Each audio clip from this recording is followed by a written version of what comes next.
GSM бацгану та бүхэндээ энэ өдрийн минь төргий. Та бүхэд өнөөдөр SUM функцийн дөрвөн төрлийг танилцуулнаа. За хамгийн эхлээд SUM, хоёрдугаарт нь SUMIF, гуравдугаарт нь SUMIFS, дөрөвдүгээрт нь SUMPRODUCT гэсэн дөрвөн төрлийн томьёог танилцуулъя. За SUM гэдэг томьёог бол Excel дээр анх сурж байгаа хүн болгоны анхны хийдэг томьёо SUM. Мэдээж numbers гэдэг дээр нь утгын мужуудаа заагаад өгнө. За мэдээж плюс F3-аас F4 гэсэн мужийн нийлбэрийг олчихъя. Энэ дээр. За нийт ийм хэмжээний борлуулалт хийжээ. За энэ бараа бүтээгдэхүүнүүдийн нэгжийн үн тоо хэмжээ өгдөж өгсөн дээр ингээд SUM функцийг хийгээд оллоо. SUM функцэн дээр бол олон тайлбар бол байхгүй. Машингийн хамгийн амархан томьёо нийлбэр болдог. За SUMIF буюу сонгосон утгын нийлбэрийг олдог томьёо. Сонгосон утгын нийлбэрийг. За одоо махан бүтээгдэхүүний борлуулалтын нийлбэрийг олно. За махан бүтээгдэхүүний борлуулалтын нийлбэрийг олохын тулд SUMIF гэдэг томьёог бичиж. SUMIF томьёо бичлээ. Range. За range гэдэг нь болохоор бид нар яг аль утга дундаас тухайн нийлбэрийг олгож байгаа юм бэ гэхээр за бид нар бүтээгдэхүүний төрөл дундаас за төрлөөс төгжиж range F4-өө дараад төгжлээ. Criteria нь буюу хайх утга олно. Хайх утга маань плюс энэ махан бүтээгдэхүүнийг олгож байгаа. За мөн ялгаагүй F4-өө дараад төгжсөн ч болно, төгжихгүй байж болно. Энэ бол та бүгдийн өгж байгаа тег ажиллаж байгаа мэдээллээс шууд хамаарж байгаа. Энэ удаад бол төгжихгүй явъя. Эднэрийг ч мөн адил төгжихгүй явчих. F4-өө дараа төгжихгүй. Төгжинэ гэдэг маань уртал дээр долларын тэмдэг гарч ирэхийг төгжинэ гэж байгаа мөр баг хөдлөхгүй. За SUM range буюу нийт нийлбэр олгож байгаа юм уу, тоо хэмжээний нийлбэр олгож байгаа юм уу? Энэ дээр болохоор өгөгдсөн өгөгдөл маань борлуулалтын нийлбэр гэж байгаа учраас нийт борлуулалт анчнаас сонгож. За окей. C3-аас C9-өөс C9 дэх бүтээгдэхүүний нэр төрлөөс мах гэдэг өгөгдөл орсон мэдээллийн нийлбэрийг олё гэдэг томьёо ороод ирлээ. Ингээд enter.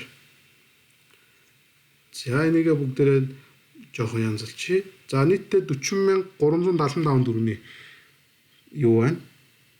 Борлуулалт хийсэн байна. За энийгээ бүгдээрээ шалгаад харч болно. За энэ дээр байна, энэ дээр байна, энэ дээр байна, энэ дээр нэг мах байна. За нийтдээ нийлбэр нь 40,375. За зөв байна. За 20 дугаар томьёол нь SUMIFS буюу олон нөхцөлд бас бүтээгдэхүүний нийлбэр олох томьёо. За энэ дээр одонгууд дэлгүүр 1 махан бүтээгдэхүүний борлуулалтын нийлбэрийг олно гэж. За мэдээж энэ дээр олонгууд дэлгүүр 1 дээр 2 удаа махан бүтээгдэхүүн байна. За дэлгүүр 4 дээр бас нэг махан бүтээгдэхүүн байна. За тэнгуут бүгдээрээ мөн адилхан олон нөхцөлд нийлбэр олох томьёо гэсэн үг. За ингээд SUMIFS гэж SUMIFS. Окей. За харин энэ удаа SUMIFS томьёон дээр SUM range хамгийн эхлээд зааж өгнө. SUM range. Түрүүн бол хамгийн сүүлд нь SUM range заажсан бол одоо хамгийн эхлээд SUM range заа. За SUM range нийлбэр авлаа. Төгжихгүй явсан ч болно, төгжиж болно. За нийт одоо төгжихгүй явъя. За criteria 1 буюу за хамгийн эхлээд бид нэр дэлгүүр дундаасаа шүлтээ хийн. За дэлгүүрийнх нь хайх дэлгүүрүүдийнх нь датаганаас мэдээлэл татчихлаа. B3-аас B9-ийн хооронд мэдээлэл татна. За таслал авлаа. За энэ дундаас дэлгүүр хэдийг шүүгч байгаа. Criteria 1 бид нар өгөгдөл дээр дэлгүүр 1-ийг шүүгч байгаа учраас дэлгүүр 1 гэдэг утгаа авч болно. Текст мэдээлэлээр ямар мэдээлэл хайхаа бас оруулж өгч болно. За таслал авлаа.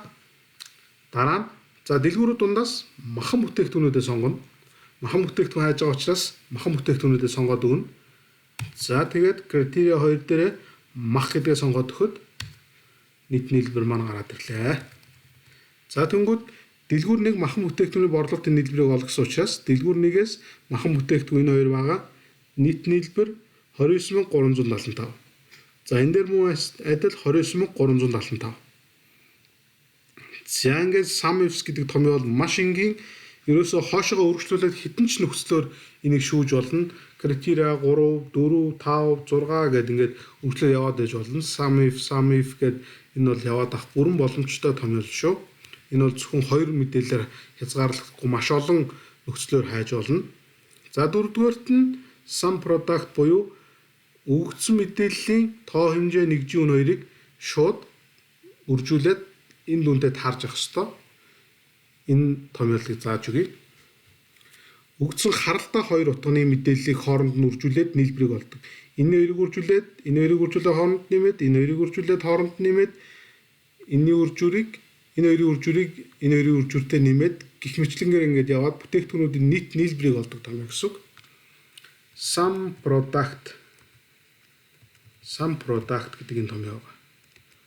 За ray гэдэг нь болохоор мужаа зааж өгнө. За энэ муж дахь мэдээллийг энэ муж дахь мэдээлэл хоёроор хооронд нь үржүүлээд нийлбэр нь болно. D3, E3 хоёрыг хооронд нь үржүүлээд D4, E4 гэдэг мэдээллүүдийг хооронд нь үржүүлээд гих мэтлэнгээр нийлбэрүүдийг олно гэсэн утгыг агуулж байгаа. Окей, enter. За ингээд мэдээлэл маань энэ дээр ингээд харлаа. 153,875 борлуулалт хийжээ нийт мэдээлэл. За окей. За өнөөдрийн хичээлээр та бүхэндээ дөрвөн төрлийн нийлбэр олох томьёог зааж өглөө. Some if, some ifs, some product. За дөрвөн төрлийн нийлбэр олох томьёог заалаа.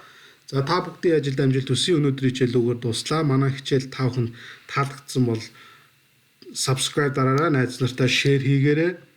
За та бүгдийн ажилд амжилт хүсье. За дараагийн хичээлээр дахин уулзцгаая. Түр баяртай. Баярлалаа.